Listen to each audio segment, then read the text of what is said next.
사람들이 많이 궁금해하죠. 이제 뭐 인공지능이랑 교육이랑 뭐 어떻게 연관이 있는지 뭐 이런 것도 있지만 2014, 2015년도에 뭐 AI가 엄청나게 메가 트렌드로 자리 잡기 전이잖아요. 어떻게 보면은. 네. 참고로 그때는 뭐 뷰노나 루닛이나 이런 되게 날리고 있는 AI 회사가 막 나올 때거든요. 그래서 그러니까 투자하는 사람들이 뭐 딥러닝이 뭔지 잘 모를 때요. 알파고 쇼크 전에. 네. 자, 하나씩 쪼개보자. 그럼 교육이 먼저였는지 인공지능이 먼저였는지. 네. 인공지능이 먼저였었고요. 그러니까 인공지능이 먼저였어요. 저는 당연히 교육이 먼저였을 거라고 생각했어요.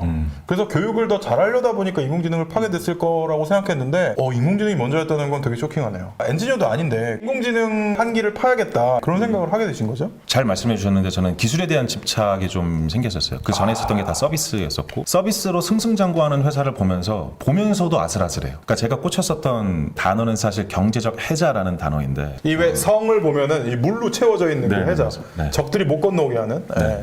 그러니까 진입장벽도 쌓지만은 그 앞에 이제 해자도 쌓아서 결국에 무엇인가 가치를 계속 창출해 나가고 마켓 시어를 넓혀 나가면 그 경쟁자가 들어오지 못하도록 더 공고하게 되어서 안정감을 느끼고 그 여러 가지 시간적인 부분이든 경제적인 부분이든 자유로워야지 이 사업이라는 것이 저는 유의미하다고 생각을 했고 그렇게 해야 넥스트에 또 집중할 수가 있는 거잖아요. 같은 법인에서 다른 사업을 하더라도 훨씬 더 깊이 또 집중할 수가 있을 텐데 저는 그렇게 하기 위해서는 저는 기술 사업이 그냥 무조건 답이라고 생각을 했었고 모든 시청자분들이 산타 토익을 써보신 건 아니니까 딱 한 문장으로 우리 회사가 뭐 하는 회사인지 정의하자면 뭘까요? 교육 AI를 연구 개발하는 회사. 오케이. 교육 AI. 그 산타 토익이 어떻게 AI를 교육에 접목할까? 자, 저희 서비스에 이제 들어가면 6문제에서 10문제를 풀게 되고 그 푼 데이터만 갖고 그 유저를 분석하는 것이 아니라 여태까지 풀렸던 1억 3천만 건 정도의 데이터가 있죠. 그게 비법이군요. 나는 네네. 6문제, 10문제를 풀지만 네네. 나랑 비슷한 사람을 찾아내는 거군요. 그렇죠. 그런 패턴을 찾아서. 네네, 맞습니다. 이게 그냥 진짜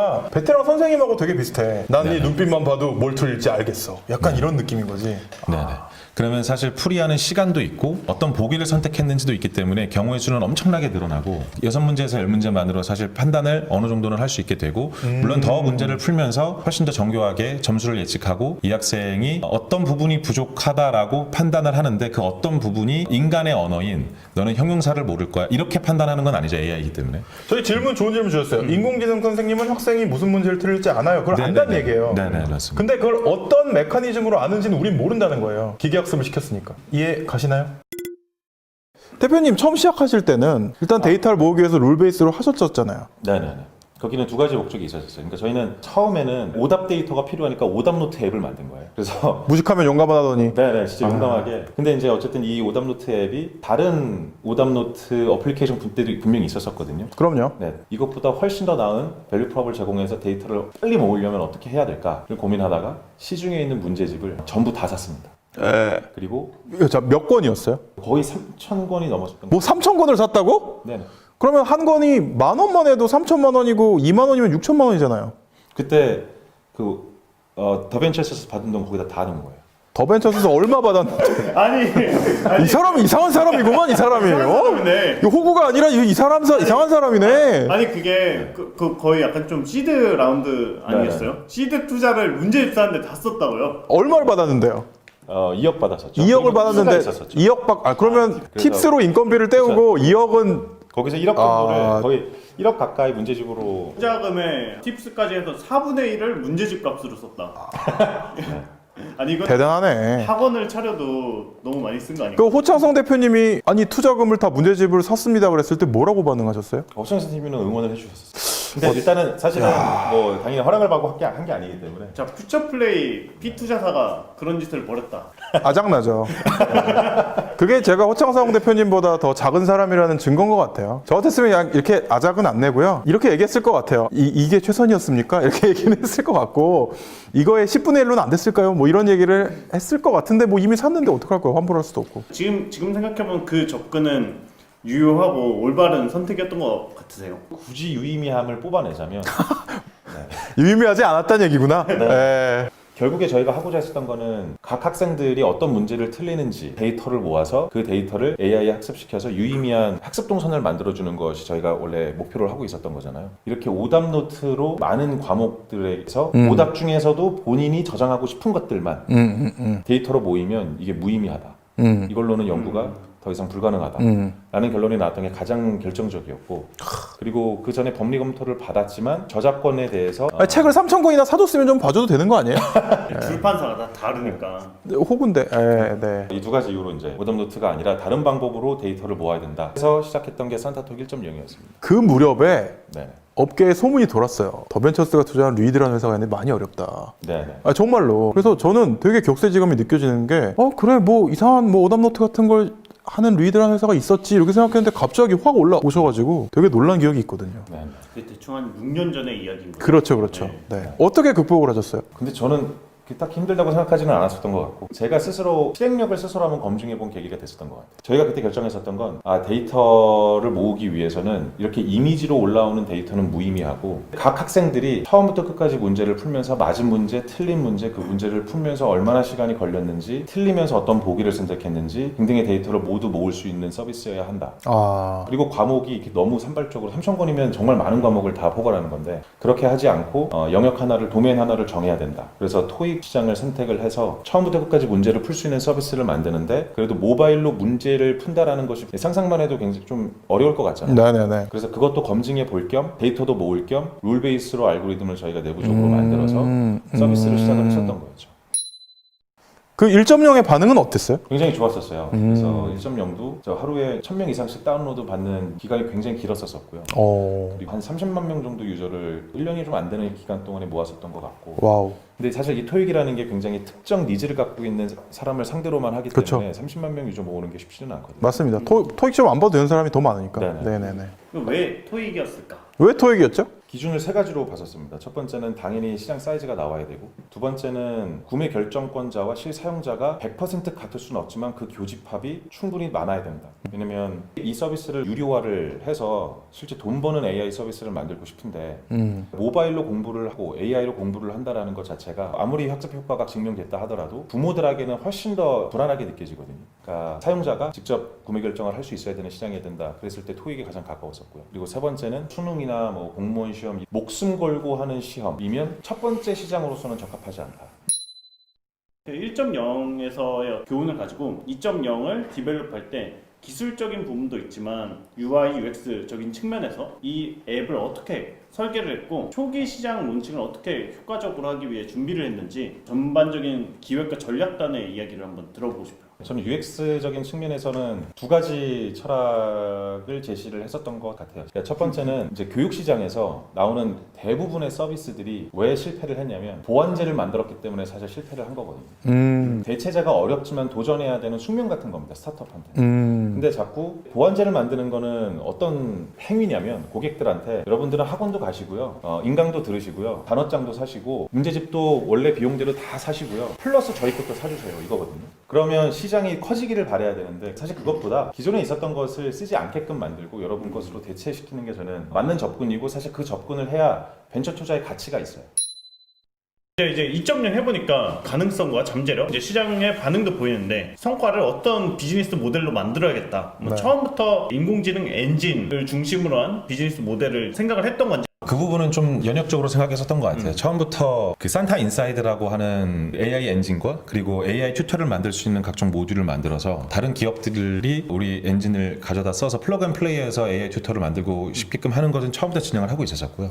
거기서 이제 견본품으로 만들었었던 게 산타 토익이었었기 때문에 산타 토익 자체도 수익 모델이 있죠. 산타 토익도 네네. 지금 회사의 수익 모델 중에 산타 토익 자체에서 나오는 매출이랑 네네. 그다음에 아까 말한 그 플랫폼 비즈니스랑 네네. 몇 대 몇 정도 되세요? 9대1이라고 보시면 됩니다. 그러면 AI 모듈을 갖다 쓰는 회사가 있나요 지금? 네네 있습니다. 국내외에? 네네네. 몇 개사 정도 돼요? 현재는 계약된 걸로 치면은 한 5개 정도가 있는데 사실 저희가 정말 다행이라고 생각하는 게 산타 토익을 운영하면서 산타 인사이드를 완전히 리팩토링 하고 있거든요. 실제 운영을 해보니 그 사전에 못 봤던 것들이 정말 많이 보였었고요. 그래서 지금 백엔드 엔지니어링적인 측면에서 재건해야 될 것들이 굉장히 많았었고 그 시청자분들 이해를 돕기 위해 다시 한번 설명을 하자면 자동차를 만들었는데 자동차는 엔진의 쇼케이스고 내 비즈니스 모델 중에 하나는 이 자동차를 파는 것도 있지만 엔진도 파는 네네. 그런 회사인 건데 이 자동차 회사 입장에서 생각해보면 아니 내 자동차가 쌩쌩 잘 달리는 이유는 엔진 때문인데 이 핵심 역량인 엔진을 다른 자동차 회사에 팔면 우리 회사는 망하는 거 아니야? 이렇게 생각을 보통 경영자들이 많이 하잖아요. 네네. 어떻게 생각하세요? 저는 그렇게는 생각 그때도 안 했었고 지금도 안 하고 있습니다. 사실은 저희가 리드를 통해서 만들고 싶은 건 리드 한 기업의 성장이 아니라 산업의 패러다임을 바꾸는 것이 결국에 리드가 생존하고 계속 성장할 수 있는 길이라고 생각하기 때문에 그 엠넷이라고 하는 저희 데이터도 모두 공개를 한 거고요. 스타트업이 논문을 쓰는 것도 굉장히 어려운 일인데 에드넷이라는 오픈소스를 그냥 깃허브에 네. 공개하셨어요. 네네. 그래가지고 그걸 통해서 뭐 연구자들도 이걸 활용할 수 있고 네. 다른 스타트업들도 갖다 쓸 수 있게 하셨는데 네. 이게 또 호구짓이 아닌가 호구 DNA가 아닙니다. 또 발동되는 게 아닌가 제가 하는 저의 제가 사람에 대해서는 그동안 약간의 호구 에피소드가 있었던 건 인정하지만 네. 사업에 있어서는 아주 그냥 아니 생각해보세요. 이 엔진을 양지에. 가져다가 네. 엔진을 가져다가 차를 만드는 다른 경쟁사가 있다고 치면 우리는 엔진값만 받으니까 부가가치는 이 회사가 더 많이 가져갈 수도 있는 거잖아요. 그 회사 매출이 우리 회사보다 더 커지고 영업이익이 우리 회사보다 더 커질 수도 있는 거잖아요. 네. 심지어 산타토익 경쟁자가 나올 수도 있는 거잖아요. 네. 근데 우리가 과연 돈을 더 벌 수 있을까요? 저는 그 부분에 있어서는 확신을 갖고 있습니다. 왜냐하면 예를 들어서 객관식 시험의 점수를 예측하고 문제와 강의를 추천할 수 있는 이 엔진이 적용될 수 있는 시험 영역이 전 세계에 어마무시하게 많거든요. 여러분이 미국 공원을 갔을 때 거기 시큐리티 마크 달고 이렇게 돌아다니시는 분도 시험 봐서 되신 분들이에요. 그분도 근데 그걸 다 대표님 회사가 만들 수는 없으니 그렇죠. 차라리 네. 공개를 한다. 네. 그리고 저희가 B2C를 아예 안 하는 게 아니기 때문에 저희가 원하는 시장에서는 저희가 안 팔면 돼요. 예를 들어서 SAT, ACT는 저희가 직접 할 거거든요. 큰 시장들이니까. 근데 한국에서 뭐 공인중개사, 보험 설계사가 되기 위해서도 시험을 봐야 되는데 거기에 그냥 단가 10만 원짜리 AI 튜터를 만들고 싶다. 우리 소프트웨어 엔지니어링 할 수 있다. 그리고 컨텐츠는 뭐 널려 있다. 그리고 근데 엔진을 직접 개발할 필요 없으니 가져가고 레비뉴 쉐어 하자. 라고 했을 때 우리 리소스가 감당하지 못하는 시장에서 먼저 진출을 해주고 그리고 저희와 레비뉴 쉐어를 하는 것은 저희가 훨씬 더 빠르게 성장할 수 있는 길이라고 저는 생각하기 때문에 사실 이런 비즈니스 모델이 기존 산업에도 있어요. 예를 들면 롤스로이스는 자동차를 만들잖아요. 근데 롤스로이스 엔진이 항공기에 들어가거든요. 네네. 내가 항공기까지는 못 만드니까 그건 엔진을 그냥 팔자. 네. 이런 접근인데 롤스로이스 같은 회사네. 그리고 인텔도 역시 마찬가지일 수 있죠. 딩딩딩딩. 근데 반론도 있어요. 예를 들면 굉장히 많은 스타트업들이 추천 엔진을 만들어서 대표님처럼 플랫폼을 만들고 쓰게 하는 전략을 취했는데 추천 엔진 회사들은 다 망했거든요. 네. 그 넷플릭스나 애플뮤직처럼 네. 내재적으로 추천 엔진을 만든 회사들만 살아남았어요. 네네. 우리가 이런 길을 갈 수도 있는 거 아닐까요? 네, 맞습니다. 저도 그래서 B2C와 B2B는 병행을 해서 계속 테스트를 해봐야 되는 영역일 수 있어요. 근데 그러니까 저희가 왜 확신을 갖고 있냐면 지금 이 엔진을 쓰겠다라고 하는 인바운드로 들어오는 회사들과의 딜이 어떻게 진행되는지는 저는 내부적으로 알고 있잖아요. 근데 그걸 지금 당장 숫자들이나 이런 걸 말씀드리기는 어렵지만 충분히 유의미한 비즈니스 결과를 만들어낼 수 있는 파트너십들이 있습니다.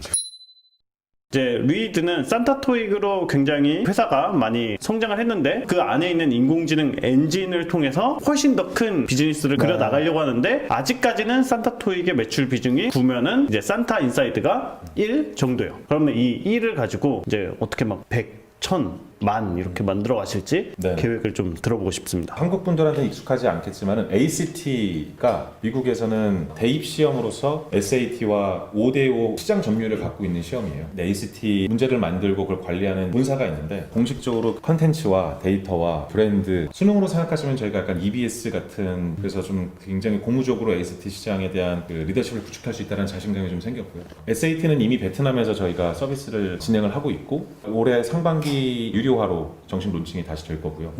AMC라고 하는 수학 경시 대회도 있고 플러스 AP라고 하는 AP.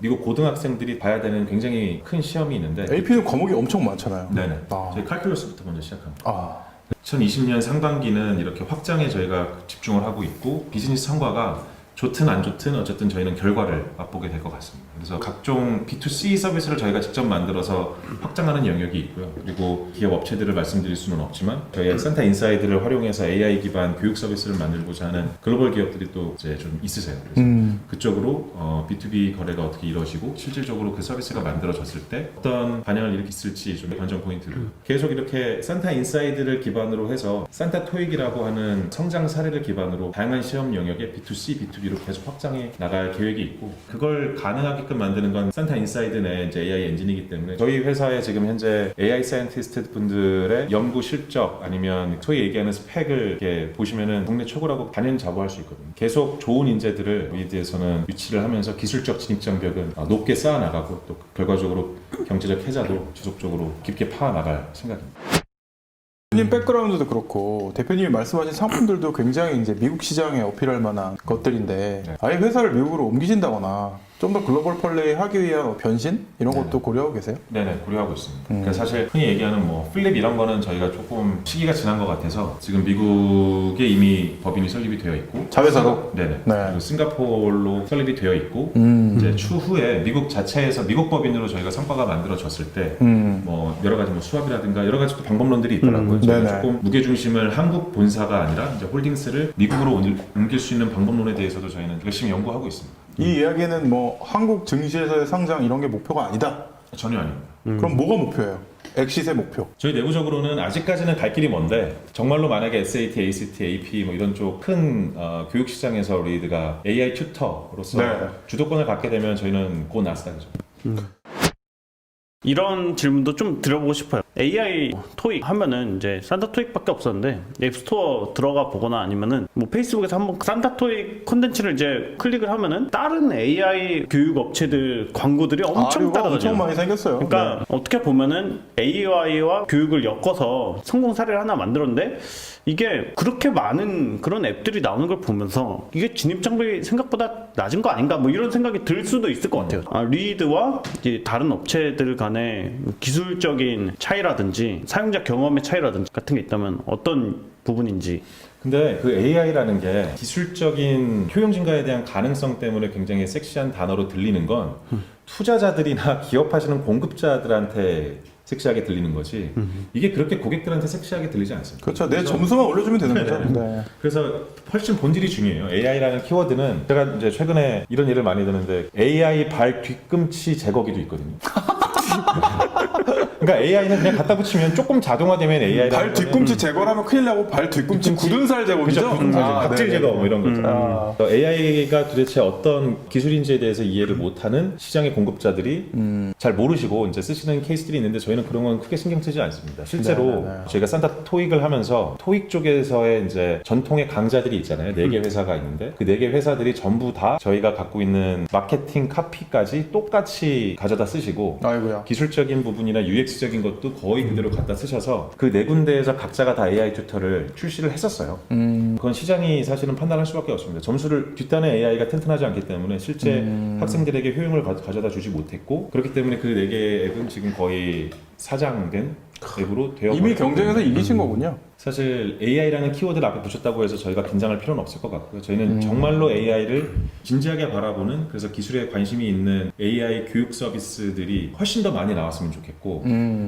그분들이 이 시장의 판을 리드 혼자 흔드는 게 아니라 그분들과 같이 흔들었으면 좋겠고 그래서 패러다임 시프트를 같이 만들기를 저는 진심으로 바라고 있습니다.